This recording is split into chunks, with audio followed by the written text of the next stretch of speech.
A mute girl crawled to his steps holding a note that read help. The cowboy carried her in. The note was folded twice, the paper soft from being held a long time. I didn't read it right away. I saw her hand first, small, gray with cold, knuckles split open and bleeding into the porch boards, and I came down off the top step and crouched beside her before I thought about anything else. She was on her belly. Her coat was a man's coat, too big, one sleeve half torn from the shoulder seam.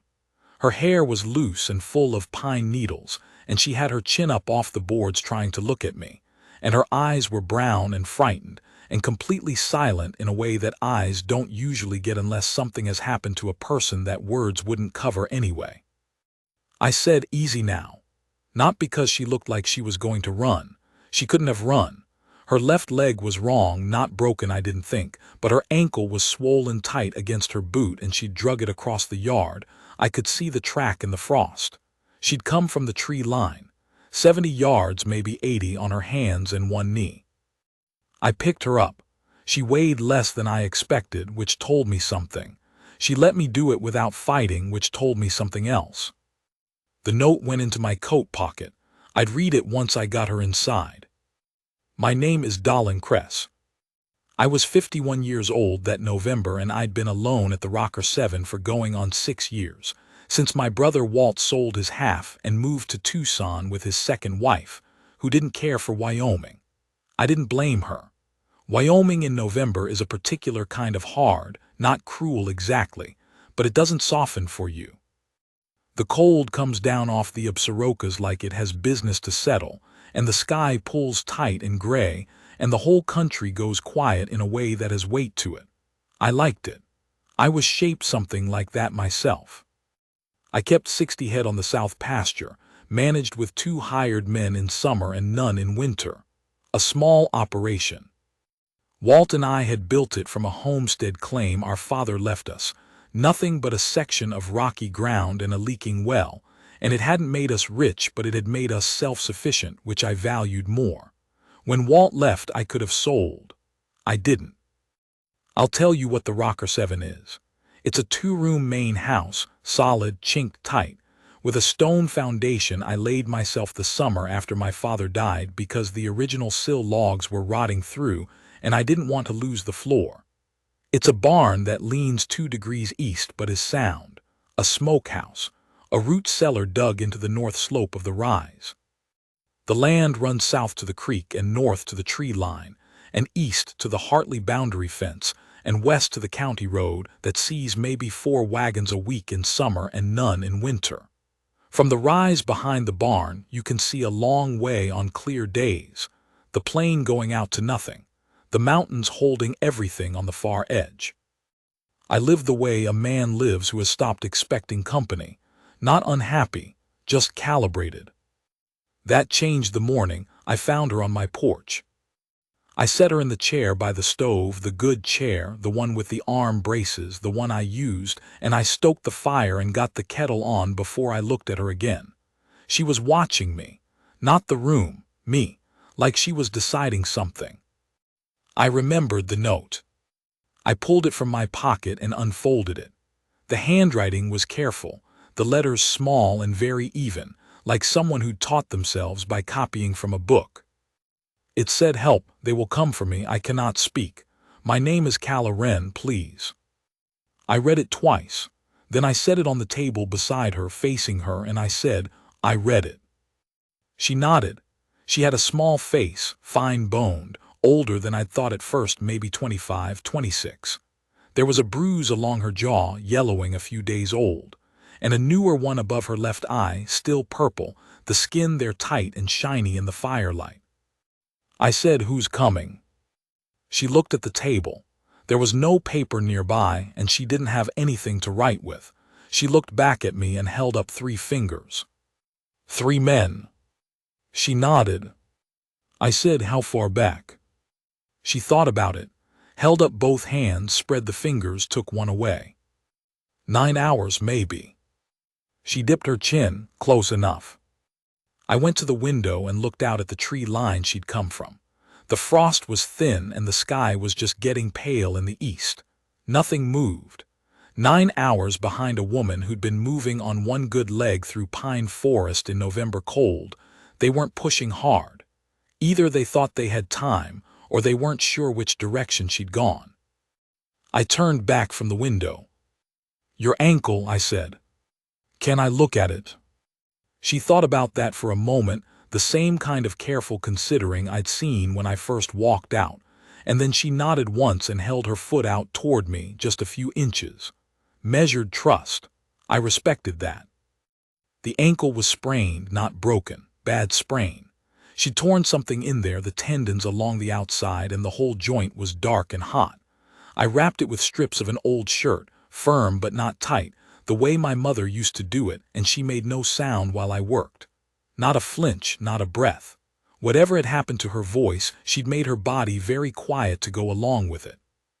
I got her a cup of broth. I had a pot going, had been simmering since the night before, and she took it in both hands and drank it slowly, watching me over the rim.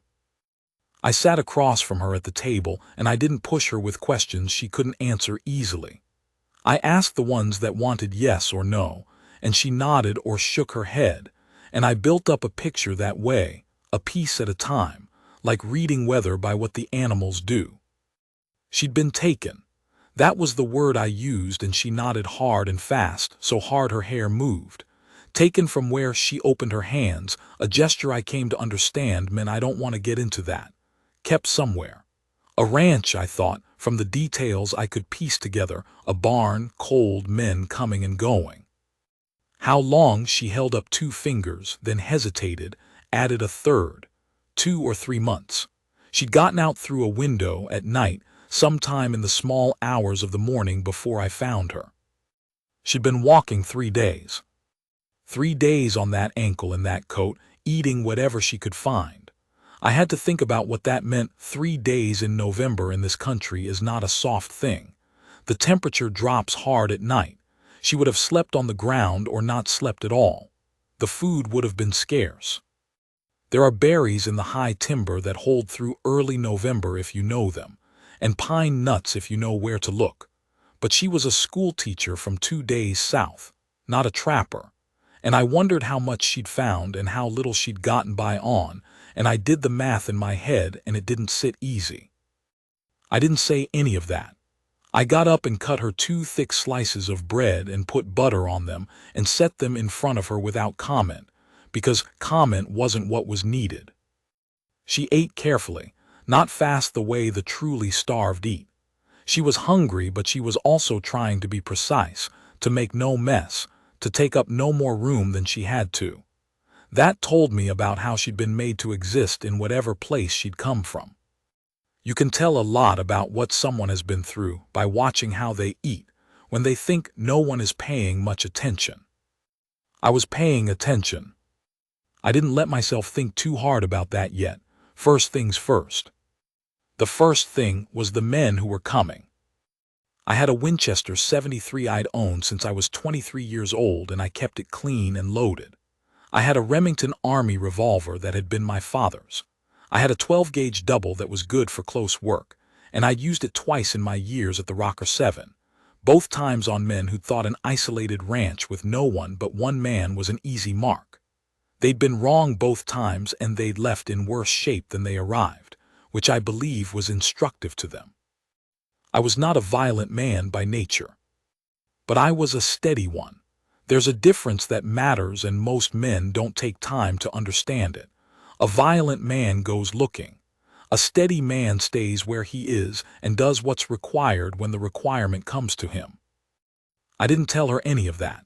I just went and checked all 3 guns while she ate. Quiet work, familiar, clear the action, check the load, make sure nothing was gummed up with the cold, and she watched me do it from the chair by the stove without any fear that I could see. She'd already decided something about me, somewhere between the porch and that first cup of broth, and she'd settled it in her mind and moved on. That kind of practical courage in a woman who'd been through what she'd been through. It sat with me in a way I didn't fully understand at the time. When I was done checking the guns, I came back to the table and I said, "You're going to stay here until we sort this out. That's not a question." She looked at me steadily. Then she reached over and picked up the pencil I kept on the shelf by the window. I hadn't even noticed her clock where it was, and she turned the note over and wrote on the back of it and pushed it across to me. "You don't know me." I said no. She wrote again, "You could get hurt." "That's possible." She looked at me for a moment with those very still brown eyes. Then she wrote one more word. "Why?" I thought about that. I'm not a man who explains himself much. Never saw the use in it. If a thing is right, explaining doesn't make it more right, and if a thing is wrong, explanation doesn't help it. But she'd asked plainly, and she deserved a plain answer. I said, "Because you came to my steps, and because what those men did to you is wrong, and I know wrong when I see it, and I don't stand by when I see it." She read what I'd said. She was watching my mouth when I spoke, carefully. I noticed that, and she looked back down at the paper and sat with it for a moment. Then she wrote, "Okay." Just that, okay. I moved her into the back room, the one with the one small window that faced east.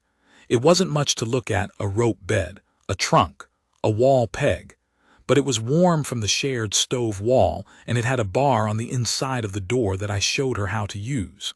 She looked at the bar for a moment, and then she looked at me. I brought the rifle in and showed her where it was, leaned against the wall within reach of the bed. She looked at it and nodded. I said, "You know how to use one." She held up her right hand flat, rocked it side to side. "More or less." "More or less." A small pause. Then she took the Winchester, picked it up, checked the load with her hands in a practiced way, chamber, lever, her thumb finding the brass of the shell, and set it back down. She knew what she was doing. I nodded. "Good," I said, and I meant it. A woman who could handle a rifle was a woman I didn't have to worry about in that room. I went out and saddled the gray and rode the perimeter of the south fence line, not because the fence needed checking, but because I needed to look at the land and think. The sky was flat and white by then, and the cold was settled in serious. I rode slow, letting the gray set the pace, and I watched the tree line to the north and east, and I turned over what I knew. 3 men, 9 hours back then, by now 10 or 11. They hadn't known which way she'd gone, or they'd have been closer. They might go the other direction entirely, toward town. Or they might cut sign eventually and follow it here. She'd left a trail. You can't drag a bad ankle through November frost for 70 yards and not leave a trail, and if they picked it up they'd be coming to my door. If they came, I wanted to know about it before they were in the yard. I spent the afternoon doing the kind of work that looks like nothing, but means something. I tied a line of tin cans along the wire at the north gate, weighted right so wind wouldn't set them off, but something walking the wire would. Another line along the east pasture fence, where the gap in the trees would be the natural approach from the direction she'd come. Crude early warning. But noise in the night is noise in the night, and there's no alarm system better than a can on a wire if you set it right. I oiled the hinges on the barn door. The squeak had been bothering me for weeks, and now it bothered me for a different reason. Because a squeaking hinge at 2 in the morning is a thing men with bad intent can use. Silence on my side, noise on theirs. That's the goal. Then I went inside and I made supper for 2, which I hadn't done in 6 years. She ate at the table across from me. I fried salt pork and boiled potatoes and opened a jar of beans I'd put up in August, and she ate all of it clean, and I didn't remark on it. We sat after without talking. She couldn't and I didn't need to, and the stove cracked and the wind ran along the eaves, and I found it was not uncomfortable, that silence, which surprised me some. Most silences with people are uncomfortable. The other person is thinking about what to say, or you are, or you're both performing the act of being comfortable when you're not. The silence with her was different.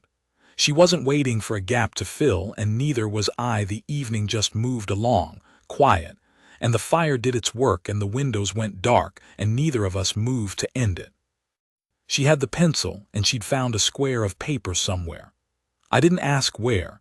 Later, I noticed the brown paper wrapping from the salt pork had been neatly folded and squared, and she wrote after a while and pushed it across. "How long have you been here alone?" "6 years, give or take." She wrote, "You don't mind it?" "No." She looked at that answer and then wrote, "I didn't used to mind it either." I didn't know what to say to that, so I didn't say anything, but I understood it. There's a kind of quiet you choose and a kind that gets put on you, and they feel different from the inside even if they look the same from outside. The quiet you choose has room in it. The other kind is a box. After a while she wrote, "I was a school teacher before." I said, "Where?" She wrote a town name I half knew, a small place in the territory 2 days south. Ransom Flat. I'd ridden through it once, years back, a good-sized town by territory standards, tidy, a school and a church and a better-than-average general store. "How'd you end up out here?" Her hand was still for a moment on the paper. Then she wrote, "I was traveling, visiting a friend up at the settlement east of Brixton. Coach broke down on the South Road. The men who found me were not the helping kind." That sat between us for a while. I said, "Anyone looking for you back home?" She thought, wrote, "A sister, Nell. She won't know where to look." I said, "We'll get word to her once this is settled." She looked at me and there was something in her face I couldn't exactly name. Not surprise, not gratitude, not quite. Something quieter than surprise and harder to earn. Like she was taking measure of something and the measure was coming back right, and that surprised her even though she didn't want it to show. I understood that too. They came on the 3rd night. The first 2 nights nothing happened. She slept in the back room, I slept in the front with the 12-gauge across my lap, and both nights were cold and still and long and nothing moved outside but the wind. I was fine with that. I've sat longer waits than that. I grew up sitting overnight with sick cattle in January, my father on one side of the stall and me on the other, not talking, just keeping watch. And I learned then that patience isn't just waiting. It's a kind of attention you hold without letting go. She was up in the mornings before me, which I didn't expect. The first morning I came into the kitchen and there was coffee on the stove, and she was sitting at the table with paper and pencil writing something, and she looked up at me and nodded, ordinary as if she'd been making coffee in that kitchen all her life. I stood there for a moment in the doorway and I took that in. The stove had been tended and the kettle was hot and 2 cups were out. Small things. But after 6 years of a kitchen that was entirely mine, they registered. Second morning the same. Third morning she'd found where I kept the salt pork and the eggs from the 3 hens I kept in a coop behind the barn, and there was breakfast already cooked. I sat down and ate, and she sat across from me and ate her own plate, and the whole thing felt unremarkable, which is a thing that takes some consideration when you think about it. Unremarkable in 3 days. Either I was easier company than I'd thought or she was. Her ankle was better.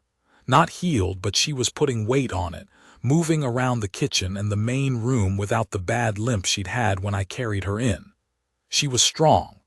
Quietly, deliberately strong, the way people get when they've had to be and kept having to be until it became just who they were.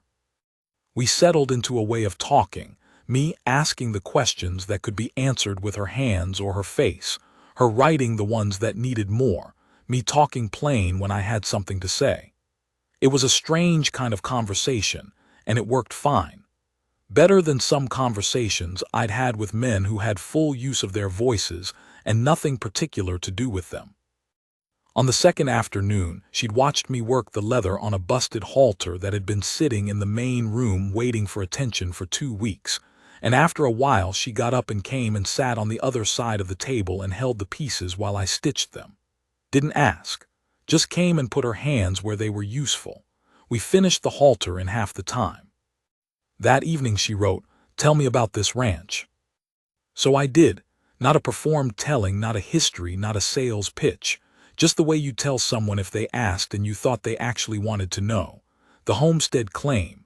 My father's plans for it, which were large, and what those plans had come to, which was smaller but real. Walt's years here and his departure and the feeling after. The cattle. The long view from the rise behind the barn. The name, Rocker 7, which was what my father called the brand he never quite got around to registering, and which I'd registered in my first year alone. She listened the way she did everything, completely, watching my face, watching my hands, not rushing me toward the point. The third night, I was awake at 2 in the morning when I heard the cans on the north wire. Not wind. Wind rattles cans together from one direction, the same direction, a pattern. This was 2 quick separate impacts, something hitting the wire in 2 separate places, closed together in time as something moved along it, then stopped. I was up and had the Winchester before the sound finished. I went to the window on my belly, not standing where my silhouette would show against glass, and I looked out. No moon, just stars, hard and cold. The yard was dark, but I could see the fence line and the gap in the trees to the north, and I watched it for a long 2 minutes without moving and without breathing hard. 3 shapes in a line, moving slow, staying in the shadow of the trees. Not hurrying, men who knew they had the numbers and the dark. I went to the back room door. I didn't open it. I knocked on it, 2 quiet knocks, the signal we'd worked out on the second day without discussing it much, just arrived at it naturally. 2 knocks, trouble coming, be ready, be quiet. A single knock came back from inside, understood. I went back to the window. They were moving toward the yard now, fanned out a bit. They knew the place was occupied. They'd be able to see the bank down glow and the stove pipe above the roof. They were counting on dark and sleep, and on the confidence of men who hadn't been stopped before. I'd spent 30 years not being stopped. I opened the front door and I stepped out onto the porch, and I stood there in the dark and I waited. Just that. I stood and they came, and I let them come until I could see the shape of the middle one and the sets of the other 2, and then I stood still in the dark of the porch where they'd have trouble picking me out, and I waited another 10 seconds, and then I said nothing. I just cocked the rifle, the sound of a rifle cocking in the dark and the cold carries. The 3 of them stopped. The one in the middle called out, "We're looking for a girl, went missing off our property." His property, I noticed that. I said, "Nobody here but me." "That's so," he took 2 steps forward. "We tracked her this way." "You tracked wrong," I said. Silence for a moment, then, "Mind if we look around?" "I do mind," I said. "Go back the way you came." Another silence, longer. I could see the 2 on the flanks moving, slow, an inch at a time, and I let them because I knew where they were going and I knew they'd have to cross open ground to get there, and I was already watching the one on the left who was moving faster than his partner. He was the anxious one. Anxious men move first. The man in the middle said, "You're making a mistake, old man." I said, "Last warning." He went for his gun. I'd moved before he finished the reach, 1 step left, down off the porch edge into the dark, and the shot he fired hit the door frame where my chest had been. I put the Winchester up, and I shot the one on the left first because he was closest and already bringing his weapon up, and he went down hard and did not get up. The one in the middle fired again, and it went wide because I'd moved again, 2 steps right, and I levered and shot again, and he spun and sat down in the frost and dropped his gun and held his shoulder. The third one on the right ran. I let him. I stood still for a moment in the yard and I listened to the night around me, and there was nothing moving but the man sitting in the frost who was cursing steady and low. I walked toward him, the Winchester at my hip, and I stopped 10 feet away and I said, "How bad?" He was breathing in short pulls. "Shoulder," he said, "through and through, I think." "Sit still," I said. "I'll look at it in a minute." He looked up at me. Hard to read his face in the dark, but his voice, when he spoke again, had something in it that was trying to be threat. He said, "You don't know what you're in." I said, "Whose ranch did she come from?" He thought about it. Then he told me a name. The name meant something. It was a name with weight in the territory. a name with money behind it and connections to men who wore badges and men who didn't. He said it the way a man says something he thinks will change the shape of the room. It didn't change anything. I said, "You're going to tell me everything tonight. Then I'm going to tie you to the fence post until morning, and then I'm going to take you into Garvey and you're going to tell the marshal the same things you told me. Your friend there," I nodded toward the man on the ground, "will come along as evidence." He said a number of things about that plan. I said, "Your choice is that, or I leave you both here and let the cold finish it." I said it flat. I meant it, and he could hear that I meant it. He told me everything. I went inside after I'd tied him. The back room door was open a few inches and Calla was standing in the gap with the rifle, and she watched me come in and shut the front door and set the Winchester down. I said, "It's done, 2 of them. Third one ran." She looked at me for a moment. Then she stepped back and leaned the rifle against the wall, and she crossed the main room and she put both her hands on my arm, one above the other, and she held it for a moment. Her hands were cold from standing in the open doorway. I could feel the grip of them through my coat. I put my hand over hers. She looked up at me, and her face in the lamplight was steady, not frightened, but full of something, relief, I thought, and something else underneath the relief, something that had to do with the fact that a man had stood between her and 3 men in the dark and had not backed down. She'd had enough of men who used their size for harm. A man who used it the other way landed different on her. I said, "Get some sleep. We'll ride into town come light." She nodded. She went back to the room and I heard the bar drop. I sat down in the chair by the stove, and I sat there until morning. The marshal in Garvey was a man named Ott, who I'd known for 12 years, and who was honest in the particular way that small-town lawmen can be when the money isn't big enough to compromise them. The money in this case was apparently big enough to try.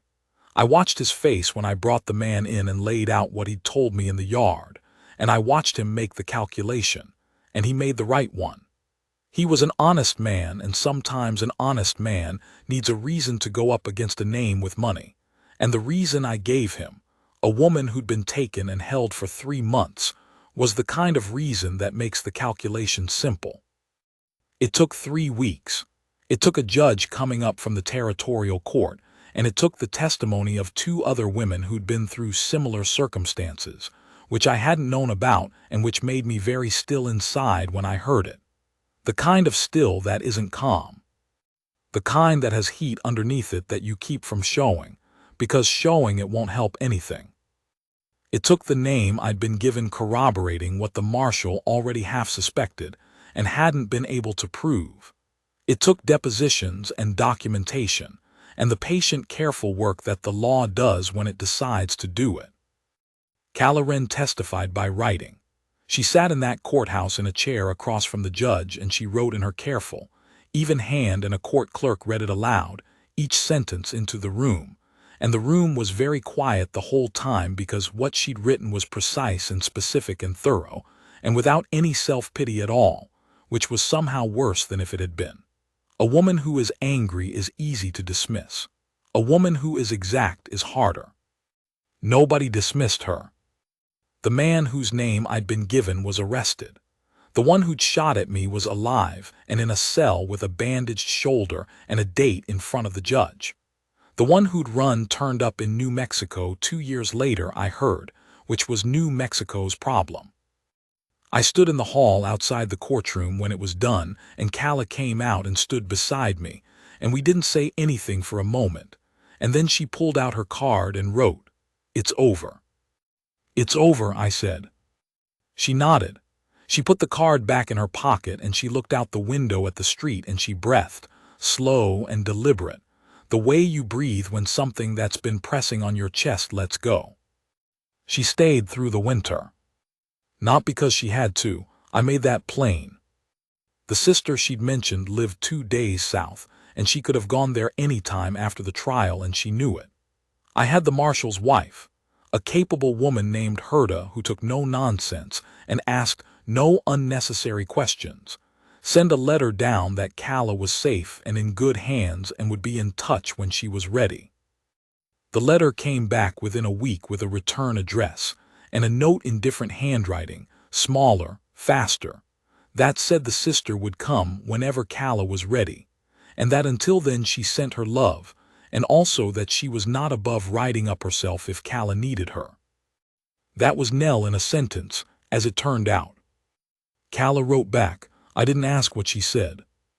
She stayed and I let her stay, and we built a winter routine the way you build anything, one piece at a time, finding what fits, not forcing any of it.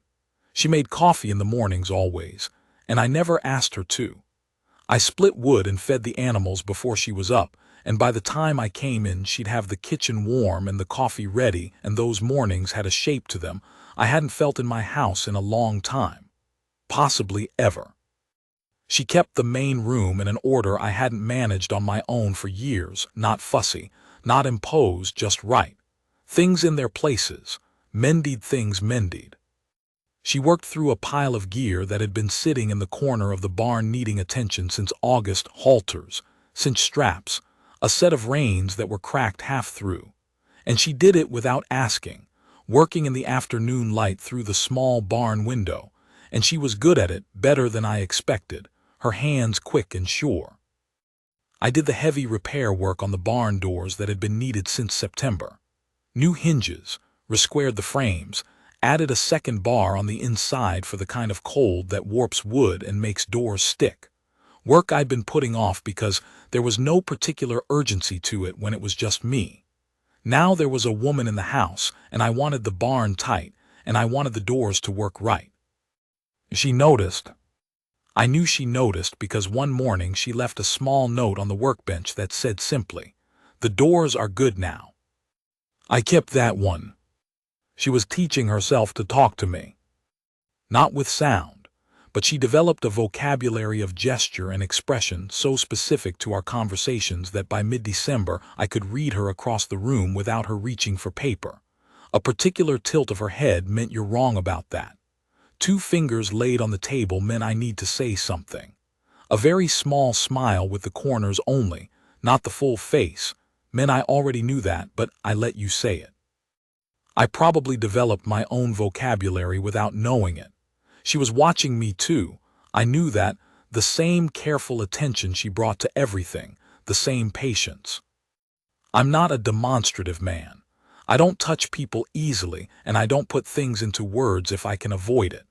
But she learned to read what I was doing as a way of knowing what I was thinking, and she was generally right, which is more than I can say for most people who have tried. One afternoon in late November she was at the window when I came in from the cold, and she was looking at something in the yard, and I came up behind her and looked past her to see what she was seeing. A hawk on the fence post, a big one, sitting in the thin sun with its wings half open. We both watched it for a minute. Then it went, straight up and west, and was gone. She turned and looked at me and she just smiled, not writing anything. Just the smile, warm and direct and entirely her own, and I thought, yes. All right, there's that. There was an afternoon in January, clear, cold, one of those days when the snow sits perfect on every branch and the air is so dry it crackles when you breathe. When I came in from the barn, and she was standing at the window looking at the valley. She turned when she heard me come in and her face was open, the way a person's face is before they decide what to show you. I said, "Beautiful day." She nodded. I poured a cup of coffee, and I came to stand beside her, and we looked out at the valley together for a while. The Rocker 7 sits on a rise with a long view south and east, and on a day like that you can see 20 miles, the plain going silver-brown and flat into the distance, and the mountains white against a hard blue sky, and the whole country so large and quiet it makes you feel small in a way I've always found more comforting than otherwise. Not diminished, just placed, in something bigger than your own concerns. After a while she took the pencil she kept tucked behind her ear now. She'd started doing that somewhere in December, just started, didn't explain it, like she was settling in, and she wrote on the paper she kept folded in her coat pocket. She wrote, "I don't want to leave." I read it and I looked at her, and she was looking at the valley, not at me. I said, "You don't have to." She looked at me then, the direct way she had, no decoration to it. She wrote, "That's not what I mean. I mean I want to be here. I want to stay, if you'll have me." I'm not a man who talks fast. I stood there for a moment with the coffee cup in my hand, and I looked at what she'd written, and I looked at her, and I thought about what an honest answer was and what it required from me to say it plain. I said, "I want you here. I've wanted it for a while now. I didn't say it because I didn't want you to feel like you owed me something. You don't owe me a thing." She read what I'd said. She looked back down at the paper and she sat with it for a moment in the way she sat with things, not rushing, not performing, just considering. Then she wrote, "I know I don't owe you, that's not why." She looked up at me. I said, "Okay." She almost smiled, wrote, "You say that a lot." "It's a good word," I said, "covers most things." She did smile then, fully, which I hadn't seen yet, the full face, not just the corners, and it changed her whole face, and I'd have been content to see it every day for a long time. I put my hand out, just an open hand on the table between us, not grabbing for anything, just offering. She looked at it. Then she put her hand in mine, quiet and sure, and we stood there at the window with the cold valley going silver in the January light, and neither of us said anything because there was nothing that needed saying. Her sister came in February, when the road was passable. Her name was Nell, a bright, quick-moving woman with Calla's same brown eyes and none of Calla's stillness, and she came in through my front door and took Calla by both hands and looked at her for a long time without saying anything, and then she turned to me. She said, "You're Darlin' Cress." I said, "Yes." She said, "I want to shake your hand." I let her. She had a good grip. She stayed 2 nights. I gave her the back room, and Calla slept in the main room on the settle, her choice, not mine, because it was her house now too, in the way that a place becomes a person's without papers being signed. Nell and Calla sat up late both nights at the kitchen table, and I could see them from where I slept, just shapes in the lamplight, Calla's pencil moving fast, Nell talking and leaning in and occasionally laughing at something, a real laugh, short and bright.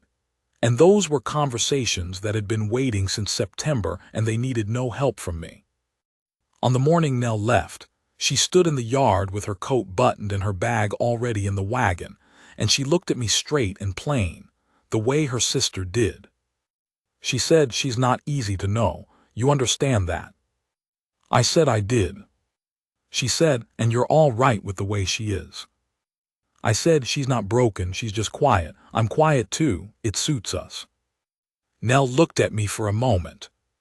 Then she looked past me at Calla, who was standing on the porch steps with her arms crossed against the cold, and something passed between the two of them, one of those looks that only moves between people who have known each other from the beginning, and Nell turned back to me and said, "Yes, I think it does." She climbed up into the wagon and drove off down the valley road, and Calla came down off the porch and stood beside me, and we watched the wagon until the road bent and the trees took it. After a moment Calla wrote on her card, "She likes you." "Good," I said. She wrote, "She doesn't like everyone." "I know the type," I said. She looked at me and that small corner smile appeared. We went inside. Spring came the way spring comes in Wyoming, not gentle, not all at once, but in arguments, cold fighting warm, mud fighting frost. Then one morning in late March the meadow east of the barn showed green, just green, out of nowhere, like the ground had been keeping it secret all winter and finally decided to let it out.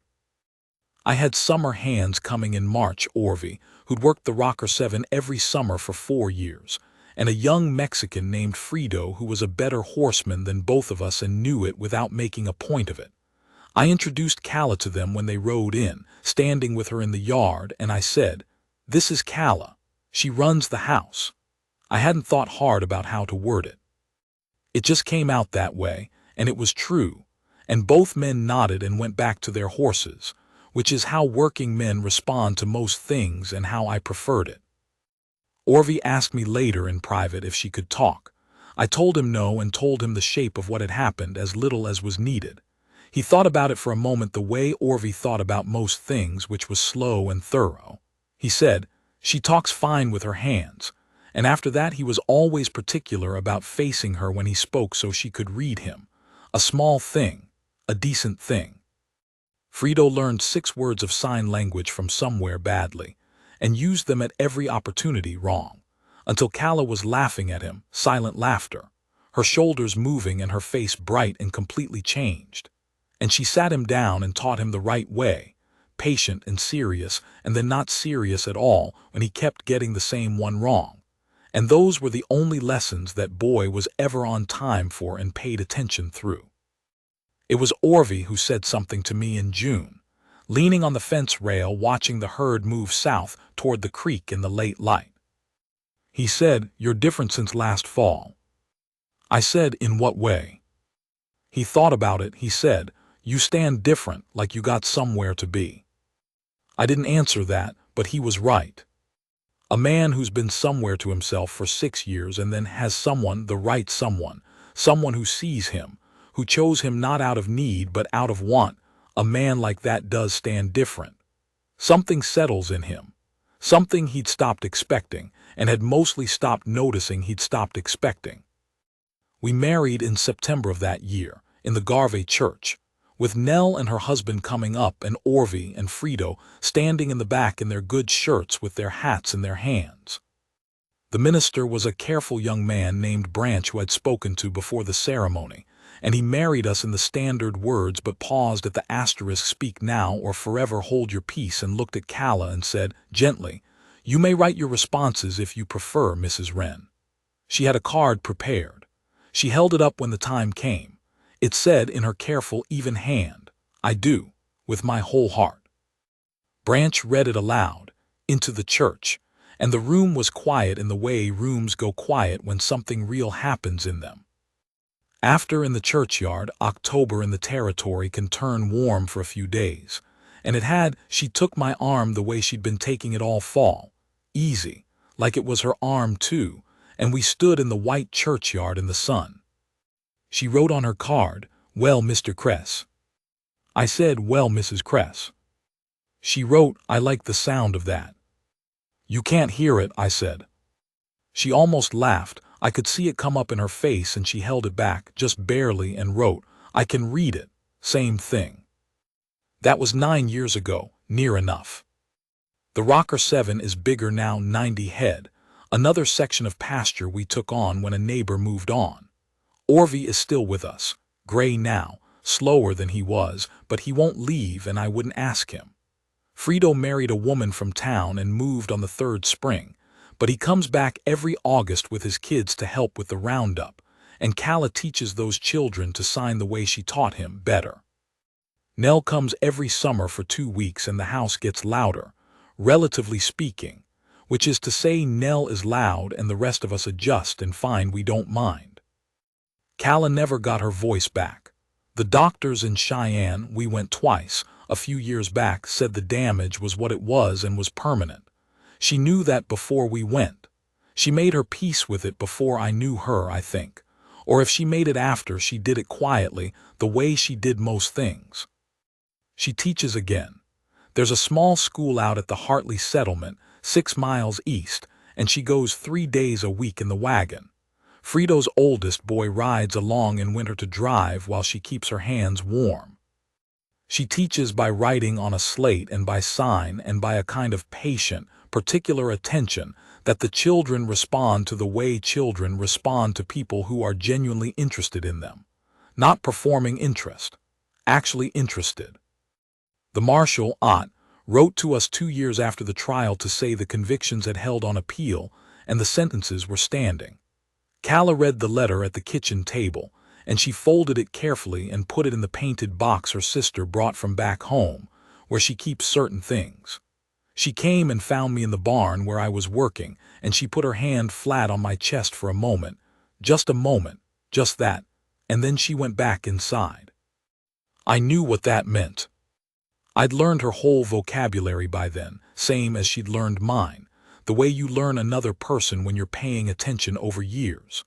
Her hand on my chest like that meant asterisk thank you, but it also meant something harder to say out loud, something like because of you, this is settled and I am standing here and I am all right, both at once. I'm not a man who needs to be thanked, but I'll tell you what that means, a good woman putting her hand on your chest in a cold barn in Wyoming when something is finally done and finished and right. A man knows what he is in that moment, not because someone told him in words, but because he did the thing and stood the ground and it was enough. His worth plain and whole and not in question. That's the thing I didn't know how to say to anyone and didn't try. She saw me. That's the plain way and I don't have a fancier one. She came to my door out of necessity, but she stayed out of something else, and what she saw in those winter months was the same man I'd always been, steady, plain-spoken, not easy to know, not soft, and she wanted that man. Not a version of him improved or changed. The man I was. That's not a small thing. That's a rare thing, for a man of 51 who'd put himself on a shelf and mostly made his peace with it. To be seen by a good woman who has her own strength and her own mind, who could leave and doesn't, who looks at what you are and writes I want to stay, that changes a man's life. It doesn't change who he is. Nothing does that. But it gives what he is somewhere to go. She's at the kitchen table right now. The one that's been there since my father built this house, scarred and solid, with the north leg shimmed because the floor settles in winter. She has her coffee and her pencil and the lesson cards she makes for the Hartley school, and the light is coming in the east window slow and low and gold the way it comes in October mornings, and she has her hair up the way she wears it when she's working, and she hasn't noticed me standing in the doorway yet. I look at her. In a minute she'll look up and she'll see me, and she'll do the small thing with her mouth that means good morning, and that means other things too. Things I know how to read now that I couldn't have read 9 years ago, because I didn't know her then and she hadn't taught me. And I'll pour my coffee and sit down across from her, and we'll be in the morning together the way we're in most things, quiet, steady, each doing what we do. The house warm around us and the valley going gold outside the window. A man who has that, the right woman at the right table in the right house, a woman who chose him, who could leave and doesn't, who has her own strength and brings it to his, that man stands different. Orvie said it years ago and he was right. He stands like he's somewhere. Like the ground under him is solid. She looks up. And she sees me. And I'm home. There's a thing about this valley in October that I've never been able to explain right, and I've stopped trying to find the words because I don't think the words are the point. The light comes in sideways in the morning, and it hits the frost on the pasture grass, and the whole field goes silver for about 20 minutes, and then the sun climbs and it's gone. 20 minutes, same time every clear morning this time of year. I used to walk out and watch it alone, my coffee going cold in my hand, and it was fine. It was what it was. Now I sometimes watch it with her. She stands beside me on the porch and neither of us says anything. She can't, and I don't want to, and the field goes silver and then goes plain again. And the 20 minutes are different with her there. Not bigger exactly, more complete, like a thing that had an echo missing is finally making its whole sound. I don't know if she knows that's what I'm thinking. She probably does. She's been reading me for 9 years and she's gotten good at it. Better than I am at reading myself sometimes. This morning, standing out there with my coffee finally going cold and the frost lifting off the meadow, she looked up at me and she wrote on her card. She always has the card, always has the pencil, and she held it out. It said, "You're thinking too loud again." I said, "What am I thinking?" She wrote that you're happy, you always look surprised by it. I looked at that. I thought about whether it was true, and it was true. I said, "I'm not used to it." She wrote, "I know, and then get used to it." She went inside. I stood there another minute in the cold with the empty field and the distant mountains and the coffee in my hand, and I thought about a woman on a porch in November on her belly in the frost, holding a folded piece of paper with 2 words on it, "Please and help," Everything that came from that. The long winter, the trial, the spring. 9 years of mornings in this valley with a woman who chose me, who I'd have missed entirely if I'd been a different kind of man, a man who stayed inside, a man who sent her away, a man who read the note and decided it wasn't his business. It was my business. It became my business the moment I saw her hand. And everything I am, everything I've been, this ground, this house, this work, this life that I built from my father's rocky claim with my brother and then alone, all of it got placed right by one morning and one folded note, and a woman with a broken ankle who crawled 70 yards across frozen ground because she believed someone on the other side of it might help her. She was right. I went inside,